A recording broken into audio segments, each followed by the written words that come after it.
আসসালামু আলাইকুম গাইস। আমরা বর্তমানে আছি দিনাজপুর এলাকার সবচেয়ে বিখ্যাত স্থান স্বপ্নপুরী। আমরা বর্তমানে স্বপ্নপুরীতে আছি। অনেক সুন্দর পরিবেশ, দেখলেই মন ভরে যায়। তো আপনারা দেখতে থাকেন, কত সুন্দর পরিবেশ, কত সুন্দর জায়গা।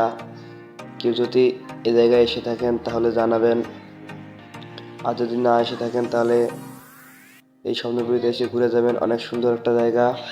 এই স্বপ্নপুরীতে অনেক দেখার মতো জায়গা আছে, যেমন চিড়িয়াখানা, আইসল্যান্ড, সৌরজগৎ, অনেক খেলনার জিনিস আছে, নাগরদোলা, ঘোড়াগাড়ি ইত্যাদি নানা রকম খেলনার জন্য জিনিস পাওয়া যায়। আবার এখানে অনেকেই ঘুরতে আসেন, পরিবার, আত্মীয় স্বজন, বন্ধু সবাই এই জায়গায় পিকনিকে আসেন। অনেক সুন্দর একটা জায়গা।